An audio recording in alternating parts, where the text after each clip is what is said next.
E aí, meus amores, tudo bom com vocês? Pra quem não me conhece, eu sou a Ana, sou acadêmica de nutrição, me formo agora, próximo mês, né, já posso dizer praticamente que sou nutricionista, porque eu tinha pra aprender, já aprendi, né? Sou pós-graduanda também, falta só o TCC em emagrecimento e estética. Sou crudívora há 7 anos, sou chefe em culinária viva e eu resolvi fazer esse vídeo para contar um pouquinho sobre os erros que eu cometia no começo do crudivorismo, né? Que é perfeitamente normal você cometer erros. No começo de qualquer coisa que você vai fazer, né? Com o tempo você vai se especializando, você vai aprendendo mais, principalmente com a experiência, né? Aprendendo tanto por fontes, né, de estudo quanto por experiência. Então, o primeiro erro que eu cometi, que eu tenho certeza que a maioria das pessoas deve ter cometido, na transição para o crudivorismo sem orientação, tá, gente? Por isso que é muito, muito, muito importante você procurar um profissional de nutrição para te auxiliar, principalmente profissionais que tenham conhecimento na área ou sejam mente aberta, porque qualquer nutricionista pode montar uma dieta crua, né? O problema é você achar um profissional, né, que não te acha maluco, que não ria da sua cara, né? Porque infelizmente tem muitos profissionais ainda desse tipo no mercado de trabalho, né? E a culpa é do sistema que a gente vê na faculdade, né? Mas enfim, voltando aqui pro primeiro erro, né? O primeiro erro que eu cometi foi não comer o suficiente. Nas 2 primeiras semanas eu senti tontura, né? Eu me sentia muito indisposta. Por quê? Primeiro, eu bebia muito café e eu tirei de uma vez, né? Então, assim, muito café que eu digo, eu tomava café de manhã, né? Mas 1 xícara por dia eu já acho muito. Então, eu tomava café e quando eu tirei o café, né? Um dos sintomas de desintoxicação é o cansaço, né? E aí juntou que eu não comia o suficiente. Eu comia muita manga, muita fruta, né? Muito vegetal. Mas como o meu estômago estava acostumado a comer, eu comia muito, né? Mas eu comia assim, bibicava, comia ali, depois de 3 horas comia de novo. Eu não fazia uma refeição grande como eu faço agora, né? Então meu estômago ele era desse tamanhozinho. Então eu comia, por exemplo, manga. Eu só aguentava comer 3 mangas, né? 3 mangas e um pouquinho de salada, porque eu já enchia muito rápido. Então eu comecei a ter tontura, né? E etc. E aí eu comecei a aumentar aos poucos, né? Sempre adequando o meu déficit calórico. Que aí eu tava vendo que eu tava consumindo muito pouca caloria.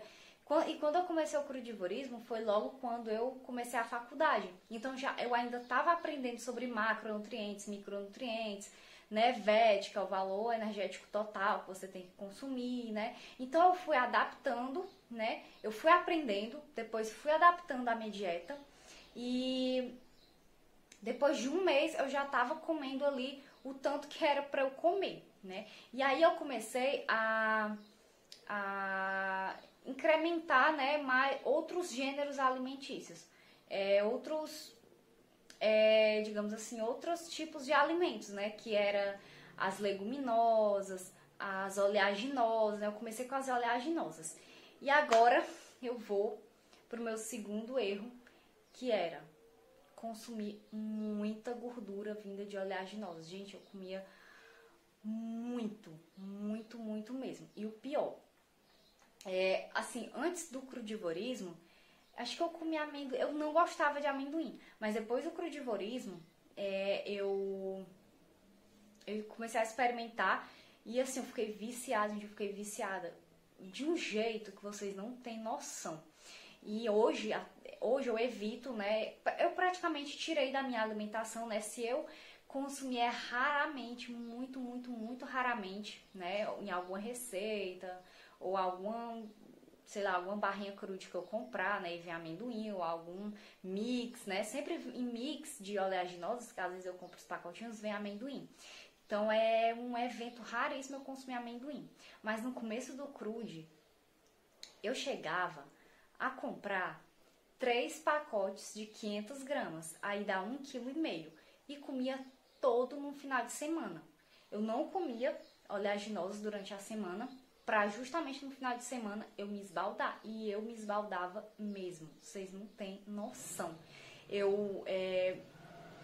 Raramente eu colocava no forno, né? Porque crudivorismo, né? Eu evitava ao máximo mesmo. Colocar no forno, colocava ali um pouquinho só pra tirar a pele. Mas às vezes eu colocava, mas a maioria das vezes eu consumia cru. E gente, eu consumia, se não me engano, eu vou achar a foto e vou colocar aqui de uma das minhas refeições, que era assim, eu fazia isso na sexta logo. Eu passava sexta, sábado e domingo comendo direto amendoim com banana. Minha combinação preferida, acho que até hoje, quando eu penso assim, é amendoim com banana, porque realmente é delicioso. E eu pegava, gente, um bicho assim desse tamanho de amendoim e comia igual pipoca. Eu comia a oleaginosa igual pipoca, não só amendoim, era castanha, né?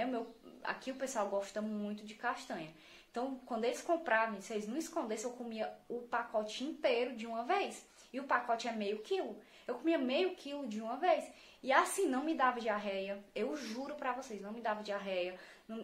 Eu não sentia nada. Por isso que eu achava que não me fazia mal, né?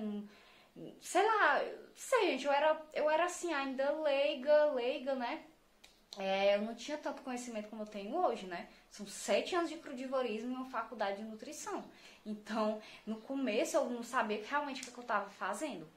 E, assim, e logo, mas você come isso tudo e é dessa grossura, é magra, tá mentindo. Não, gente, eu não tô mentindo. Eu comecei o crudivorismo com 18 anos, o meu metabolismo era muito rápido, claro que vai diminuindo. O meu metabolismo de hoje não é igual ao metabolismo que eu tinha que eu tinha com 18 anos. Então, assim, eu comia e não engordava 1 grama, gente. Por isso que eu continuava comendo e não via nenhum problema, né? Eu não engordava nem 1 grama. Eu gostava, né? Era cru, saudável. Então, gente, é delicioso, né? Sem contar que é delicioso. Então, assim, eu comia e não tinha ideia do que eu tava fazendo. E aí, depois que eu fui ler o livro 80-10-10 do Dr. Douglas Graham, que eu vi que eu tava ultrapassando os 10% de lipídios. Porque a minha alimentação hoje é baseada 80-10-10, 80 carboidrato, 10% lipídio e 10% de proteína. Então, se eu fosse colocar na balança, mesmo que eu estivesse consumindo só fontes as oleaginosas, fontes de gordura, no caso, né? Só no final de semana, eu tava chegando a mais ou menos uns 35 a 40% do meu VET só de lipídios. Então, eu tava ultrapassando muito mesmo. Então, eu fui diminuindo, né? Vou passar 1 mês sem comer. Porque, gente, oleaginosa pra mim é igual droga. Eu falo oleaginosa, mas o amendoim entra, né? Sendo que o amendoim é uma leguminosa, mas eu considero ela uma oleaginosa, né? Porque ela é fonte de gordura e é o que mais se assemelha das castanhas, das nozes, né? Castanha do Pará e etc. Quando eu falo oleaginosa, era castanha do Pará, amêndoas, amendoim e castanha do Pará também, né? Castanha de caju. Então, aí eu comecei a passar 1 mês, né? Porque se eu começasse a comer, eu não parava, gente. Infelizmente eu não sou perfeita, né? E é meu ponto fraco. Então, e às vezes a minha mãe comprava pasta de amendoim, né? Eu sei que não é crude, mas era só a única exceção da minha dieta, né? Era a pasta de amendoim, que gente, eu comia. Minha mãe comprava essas pastas de 1 quilo. Eu comia 300, 400 gramas, assim, facinho, misturando com um bocado de banana. E, gente, até hoje eu me pergunto, olha, o meu metabolismo ele devia ser muito acelerado, porque eu chegava a comer, gente, 3.000 calorias, assim, brincando, porque é muito calórico, muito calórico o amendoim, principalmente a pasta, né, que você tende a comer mais.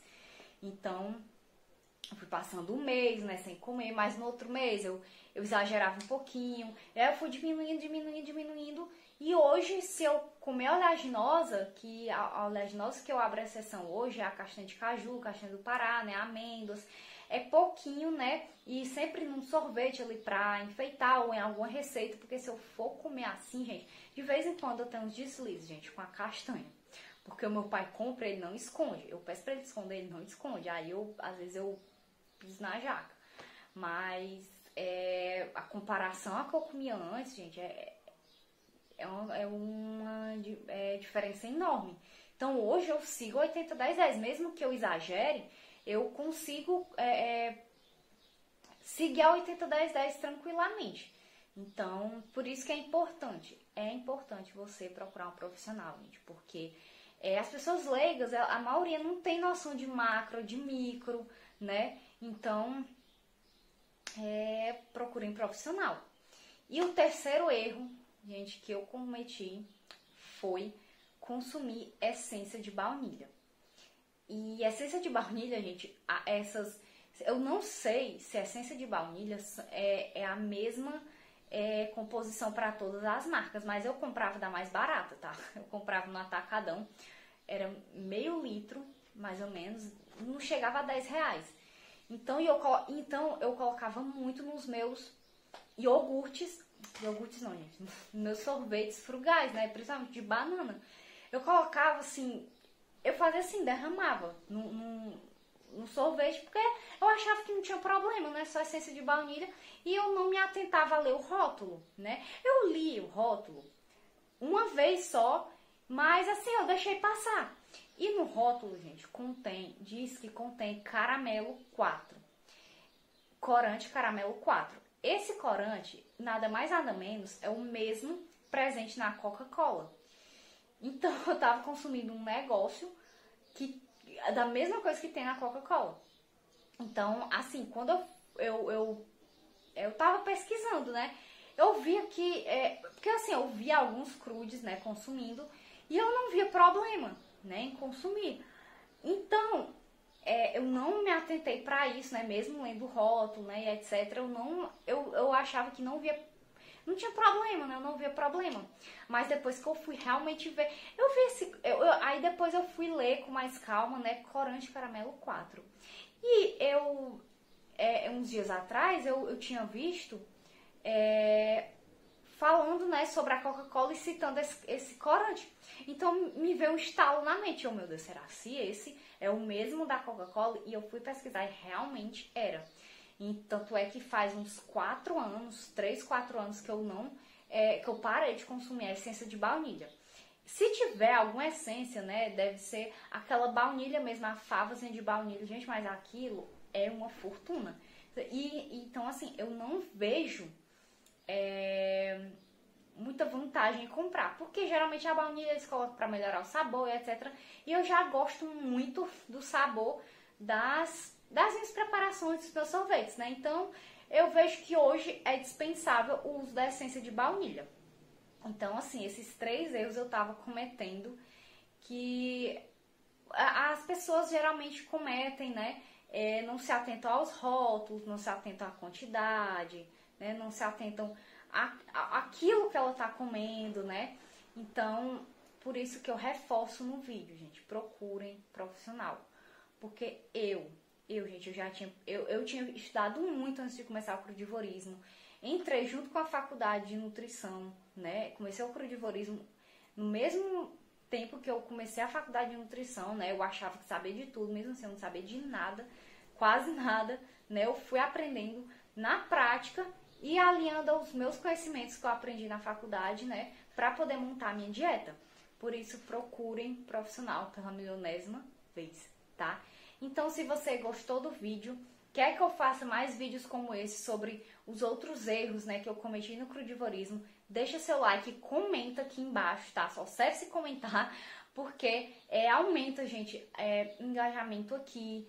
O YouTube entende que você gosta do meu conteúdo e leva para mais pessoas, recomenda para mais pessoas. E isso é muito importante para o meu trabalho, para o meu propósito de vida, que é levar o crudivorismo o máximo que eu puder. Então, se você puder contribuir, deixando seu like, seu comentário e me seguindo nas outras redes sociais, no Instagram e no Facebook também me ajuda muito. Lá eu posto receita, meu dia a dia crudívoro. Só quem me segue sabe, tá? Eu posto muita dica bacana, dica relâmpago lá nos stories, né? Então, me segue para não perder nada. E é isso, espero que vocês tenham gostado de verdade do vídeo, tá? Beijo!